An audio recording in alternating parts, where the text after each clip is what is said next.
Hello, my name is Ashley Davis, and I'm going to be presenting risk identification in the form of brainstorming.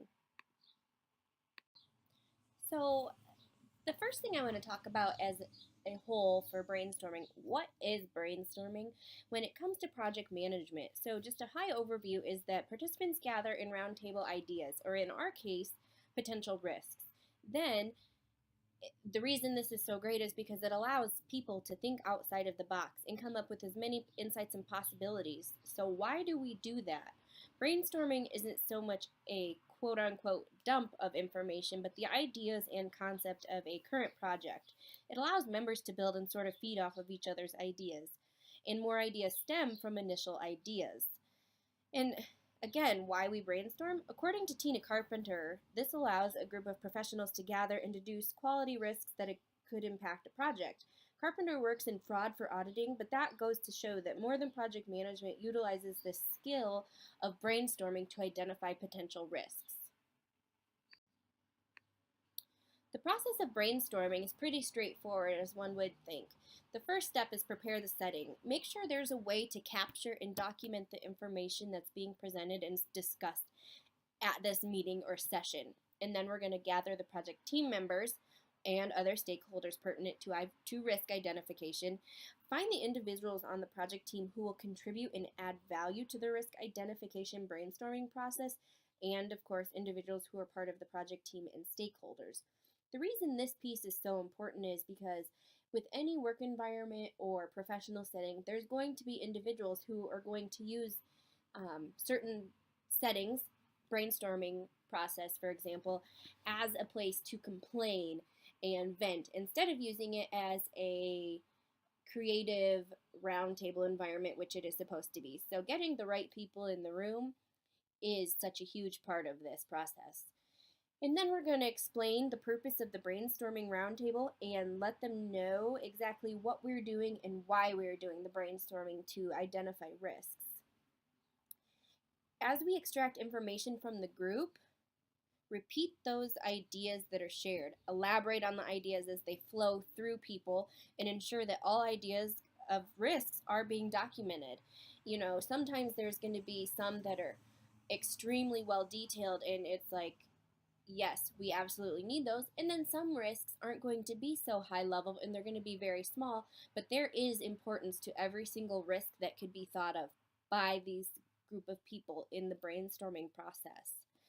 Next, as the risks are presented start to slow down or stop, state again the purpose of why we are doing this. And this will sometimes spark some additional risks that were forgotten or not thought of earlier in the session. And then the last piece of this process is after the meeting closes, ensure the documented risks are then formatted in a template for risks or whatever you have and circulate this amongst the team who was at this session. This confirms that the risks were indeed documented and shows how the information could be used and will be used in the future as far as risk identification goes.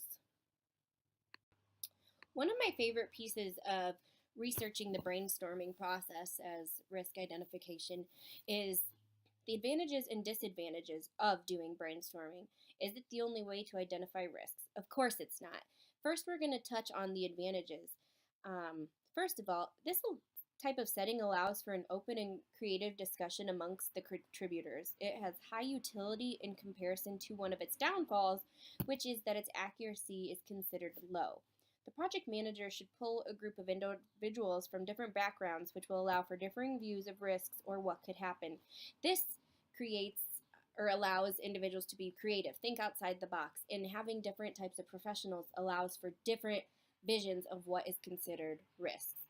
And then cost is under the advantages because it does not cost much money, if any at all, to do this type of risk identification process. And then the ease of use for brainstorming is fairly easy. It is exactly as we stated before, roundtable, pitching ideas, being documented by the project manager. So, next, of course, some of the disadvantages. Brainstorming can be considered as having low reliability because countless amounts of risks can be thought up during these sessions, and there will be times that some of the ideas will be extremely valuable, and again, other times when they will be not valuable at all. The accuracy for brainstorming is low because many ideas or risks are considered weak. However, the project manager who is facilitating this meeting could weed through the ideas after the session and pull the legitimately valuable risks, and then the accuracy would go up much higher for the project. Um, One of the other disadvantages is time. The reason this is a disadvantage is because you get a group of professionals in a room, it could take hours in multiple meetings to get through all of these brainstorming processes because when you think about it, it really could never be done. Brainstorming is an always ongoing and evolving process. As discussed earlier, brainstorming isn't the only process for risk identification, so here we're going to talk about some of the other methods. The first one is the Delphi technique.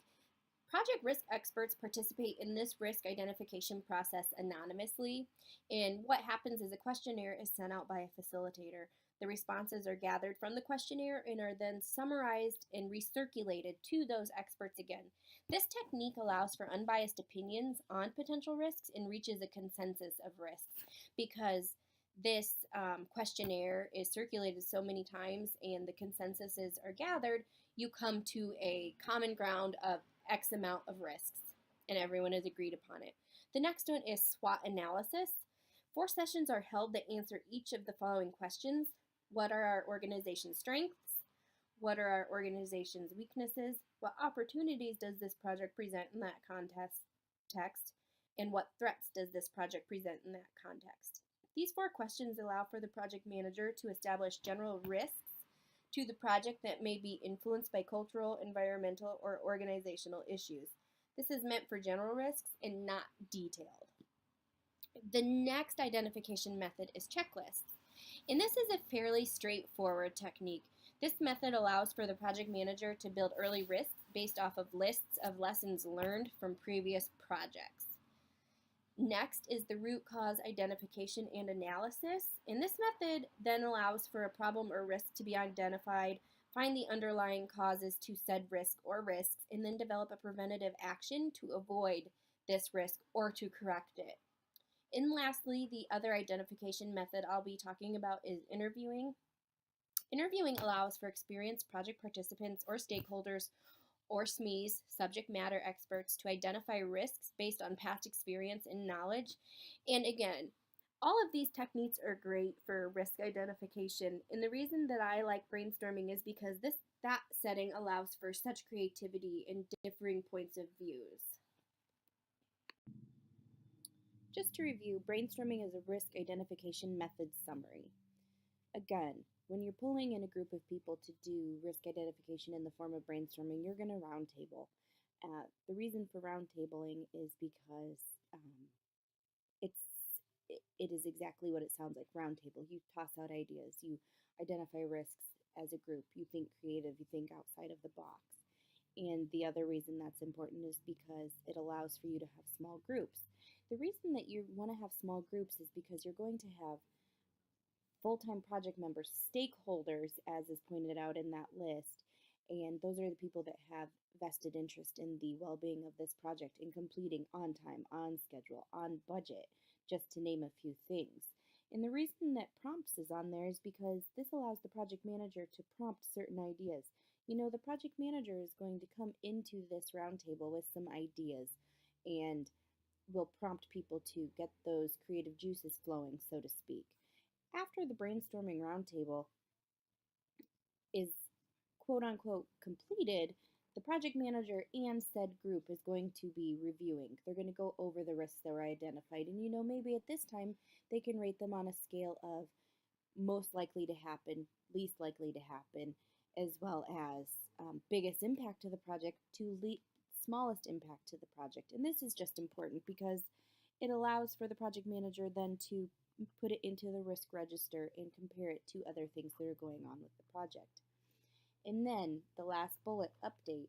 The project manager can take this brainstorming roundtable and update the entire project team, stakeholders, and anybody else involved with this project to keep everybody up to date. Feel free to reach out to me at my school email address, axdavi16@smumn.edu if you have any questions or comments about my presentation. Thanks for listening.